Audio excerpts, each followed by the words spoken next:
नमस्कार दोस्तों, मैं आचार्य के.एस. शास्त्री सूर्या ज्योतिष केंद्र पर आपका स्वागत करता हूं। मित्रों, आज हमारी चर्चा मकर लगन में शनि तीसरे भाव में किस प्रकार का फल देंगे उसके बारे में बात करने वाले हैं। बहुत आसान तरीके से आप इसको समझिए और इसका लाभ उठाइए। मेरी ये ज्योतिष को आसान तरीके से कैसे सीखें, ये मेरी श्रृंखला चल रही है, उसमें आपको लाभ प्राप्त इसका जरूर होगा।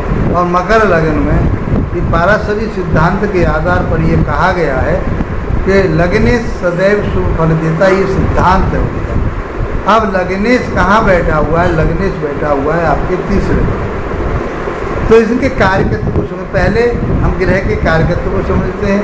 ग्रह कहाँ बैठा उस भाव के फल देता है, जहाँ देखता है वहाँ के फल देता है। और कालपुरुष की राशि के आधार पर वो कहाँ का स्वामी होता है, ये सब वहाँ के फल देता है। तो कारकत्व के आधार पर करें, जो इनके कारकत्व स्थित कारकत्व में बोलते हैं, तो ये न्याय के कारक कहे गए हैं, ये परिश्रम के कारक कहे गए हैं, जमीनी जायदाद के कारक कहे गए हैं, ये सहनशीलता के कारक कहे गए हैं। पापी ग्रह कहा गया तो ये लगाववादी भी कहे गए हैं, उस चीज़ से दूर करते हैं, हटाते हैं। ये सारी चीज़ें हम इन्हीं से देखते हैं। ये जिस राशि में चल रहे होते हैं, जिस भाव में चल रहे होते हैं, उसी भाव में उस राशि में आने में इनको 30 वर्ष लग जाते हैं। अर्थात हम ग्रह की चाल के आधार पर बात करें तो शनिदेव सूर्य का जो चक्कर है वो 30 वर्ष में एक चक्कर लगा पाते हैं, एक परिक्रमा करते हैं। इस प्रकार से ये बहुत धीरे धीरे चलने वाला ग्रह माना जाता है। तो ये एक राशि में 2.5 वर्ष तक रहते हैं। तो ये अपना प्रभाव 2.5 वर्ष तक कब देते हैं? ये प्रभाव जब इसकी दशा, अंतर्दशा, प्रत्यंतर दशा जब आ जाती हैं तो तब ये अपना पूर्ण प्रभाव देते हैं। यदि कुंडली के आधार पर यदि ये शुभ ग्रह के स्वामी हैं, शुभ भाव के स्वामी हैं, तो ये आपको शुभता देंगे। और अशुभ भाव के स्वामी हैं तो ये अशुभ फल देंगे। तो स्वामी तो ये बहुत अच्छे, क्योंकि आपके लगन के स्वामी, लगन के स्वामी, मकर लगन के स्वामी कौन होते हैं? शनि होते हैं। और मकर लगन वाले जातकों के लिए तीसरे भाव में बैठ करके क्या प्रभाव देंगे? तो आप अपनी जन्म पत्रिका को खोलिए और देखिए कि क्या आपके शनिदेव तीसरे भाव में बैठे हुए हैं, क्या आपकी मकर लगन है। तो आप देखिए, इनका फल समझिए और इसका लाभ उठाइए। बहुत आसान तरीके से ज्योतिष को कैसे सीखें, ये मेरी चर्चा चली आ रही है। उनको 100 वीडियो आप यदि देखते हैं तो मैं समझता हूँ कि अच्छे ज्योतिषी आप बन पाते हैं। यदि आप जिज्ञासु हुए तो मुझे ज्योतिष सीखनी, तो बहुत आसान तरीके से मैंने आप लोगों के लिए एक एक चीज़ को बारीकी से दिया है। तो आसानी से आप समझे, उसको अपना नोट्स बनाइए और उसका लाभ उठाइए।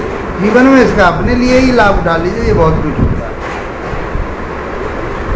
आप पाखंडों से बचेंगे। ज्योतिष पाखंड नहीं है, ज्योतिष अच्छे रास्ते, ये वैज्ञानिक है, ये साइंस है, ये सौर मंडल है। उनकी गुरुत्वाकर्षण शक्ति के बारे में, उनकी किरणों के बारे में, उसकी ऊर्जा के बारे में बात होती है। हर जीव पर इसका प्रभाव पड़ता है। तो मित्रों, इसको बहुत आसानी से समझिए। तीसरा भाव होता है हमारा, किसका होता है तीसरा भाव? तीसरा भाव होता है भाई बहनों का, छोटे भाई बहन, पराक्रम, हिम्मत, ताकत, नौकर चाकर और शौक मौज। हम बहुत छोटी मोटी यात्राएं, बहुत सारी चीज़ें हम तीसरे भाव से देखते हैं। तो यहाँ बैठ कर के, क्योंकि लगने से हैं ये, तीसरे भाव में बैठ करके शनि बहुत अच्छा रिजल्ट देने वाले। आपके अंदर पराक्रम होगा, आपके अंदर हिम्मत होगी, आपके अंदर ताकत होगी, आपके अंदर काम करने की क्षमता होगी। यात्राएं करेंगे आप, उनसे आपको लाभ प्राप्त होगा, क्योंकि काल पुरुष की राशि के मुताबिक लगन के आधार पर ये 10वें भाव के स्वामी और 11वें भाव के स्वामी बनते। 10वां भाव आपका कर्म क्षेत्र होता है। नौकरी कर रहे हैं, बिजनेस कर रहे हैं, चाहे आप जो भी काम कर रहे हैं, वो 10वें भाव के स्वामी। 11वां भाव आपका लाभ का होता है, डिजायर का होता है, मनोकामनाओं का होता है। तो ये सब चीज़ें आपको देंगे, क्योंकि लगने सदैव शुभ फल देते हैं, ये हम आपको बता चुके हैं। यदि आप ज्योतिष सीखना चाहते हैं तो उन वीडियो को देखिए मेरे, और वो सिद्धांत मैंने बताए हैं आपके लिए, बहुत आसान तरीके से उन चीज़ों को समझ पाओगे। तो छोटे भाई बहनों का प्यार मिलेगा, उनकी तरक्की और उन्नति में आप सहायक होंगे, आप यात्राएं करेंगे, लाभ प्राप्त होगा। परिश्रम मेहनत आपके अंदर, परिश्रम मेहनत आपको बहुत कराएंगे और उससे आपकी उन्नति और तरक्की होगी। आपके नौकर चाकर आपका साथ देंगे, अच्छी स्थिति में शनि है, कोई पाप प्रभाव में नहीं है तो नहीं, नौकर चाकर आपको धोखा देंगे, आपकी फैक्ट्री कंपनी को छोड़ करके भाग जाएंगे यदि वो पीड़ित हैं तो। फिर भी ये शनि देव धीरे धीरे चलने वाले कहे गए हैं, न्यायप्रिय कहे गए हैं, अनुशासित कहे गए हैं, तो ये चीज़ें आपको अवश्य देंगे। आलस्य का त्याग कीजिए। आलस्य यदि आपने, क्योंकि पराक्रम के घर में बैठे हैं, क्योंकि ज़्यादा देरी तक रहेंगे, आलस भी एक भी कारक कहेंगे। यदि आलस आ गया तो आपके कर्म क्षेत्र पर, आपकी जो आपकी उन्नति है, तरक्की है, जो मनोकामना है, जो डिजायर है, उनमें बहुत देर लग जाए। होंगे तो सही, तो आपके लिए छोटे भाई बहनों का लाभ प्राप्त होगा, आपको यात्राओं का लाभ प्राप्त होगा, नौकर चाकरों को का प्राप्त होगा, बशर्ते आपको परिश्रम और मेहनत से ही काम करना पड़ेगा। वैसे इस पीरियड में जहाँ बैठते हैं, जहाँ बैठे हुए हैं, तो ये लगनेश के स्वामी, लगन के स्वामी होकर के, लगनेश होकर के तीसरे भाव में एक ऊर्जा, एक आपके लिए पराक्रम हिम्मत को दे रहे हैं। कुल मिलाकर के हम ये कहें कि आपके लिए शनिदेव बहुत अच्छे हैं। मकर राशि वाले जातकों के लिए, मकर लगन वाले जातकों के लिए बहुत अच्छे। अब हम एक बात और कहते हैं कि जहाँ से बैठेंगे तो ये तीसरी दृष्टि जाएगी इनकी पंचम भाव पर। इस पीरियड में आपके शिक्षा, ज्ञान, विवेक बहुत अच्छा रहेगा। यदि आप शिक्षा ग्रहण कर रहे हैं तो आपकी शिक्षा बहुत रहेगी, उन्नतशील रहेगी, आपके लिए लाभ प्राप्त होगा। उच्च शिक्षा भी आप प्राप्त कर पाओगे, क्योंकि सातवीं दृष्टि जो जाएगी आपकी उच्च शिक्षा पे जाएगी, भाग्य स्थान पर जाएगी, तो वो चीज़ें आपको प्राप्त होंगी।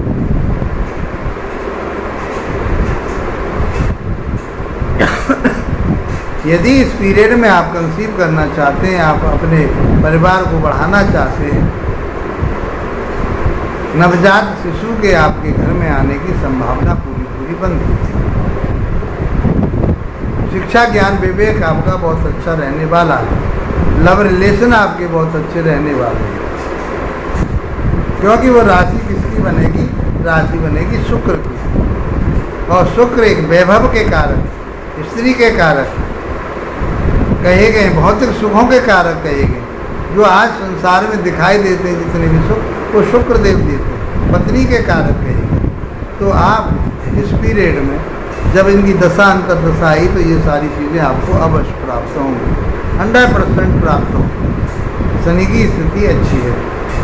अब मैं बात करता हूँ सातवीं दृष्टि की। सातवीं दृष्टि आपके भाग्य स्थान पर जाएगी, तो शनि देव आपके भाग्य को आगे बढ़ा रहे हैं, आपको सकारात्मक सोच देंगे, मेहनत परिश्रम से आप आगे बढ़ेंगे, और आप आध्यात्मिक से जुड़ेंगे, योग से जुड़ेंगे, प्राणायाम करेंगे। ये सब चीज़ें आपको एक मनोवृत्ति के रूप में प्राप्त होगी ही होगी। 10वीं दृष्टि जो जाएगी आपके 12वें भाव पर। 12वां भाव होता है कोर्ट कचहरी, थाना, दरबार, हॉस्पिटल, विदेशी यात्राएं। तो शनिदेव की स्थिति अच्छी है ना, इसलिए आपके लिए विदेश यात्राएं करवाएंगे, कोर्ट कचहरी से दूर रखेंगे आपको। जो आपके लिए कोई रोग है वो रोग समाप्त करवाएंगे। आपके जो विवाद चल रहे थे, कोर्ट कचहरी के जो विवाद चल रहे थे, वो विवाद खत्म होंगे, जीत आपकी होगी। सब प्रकार से मैं ये समझता हूँ कि शनि देव कर्क लगन वाले जातकों के लिए तीसरे भाव में बैठ करके बहुत अच्छी उन्नति तरक्की कर रहे हैं, आपकी मनोकामनाओं को बढ़ा रहे हैं, आपकी डिजायर पूरी करा रहे हैं, आपको आध्यात्मिक बना रहे हैं, आपको परिवार से जोड़ रहे हैं, आपके छोटे भाई बहनों से जोड़ रहे हैं, संतान उत्पत्ति का समय आपके लिए दे रहे हैं। तो इस चीज़ का आपको लाभ उठाना चाहिए। मित्रों, ये वीडियो मेरा आपके लिए लाभप्रद रहे, इसी के साथ आप लोगों का धन्यवाद। नमस्कार।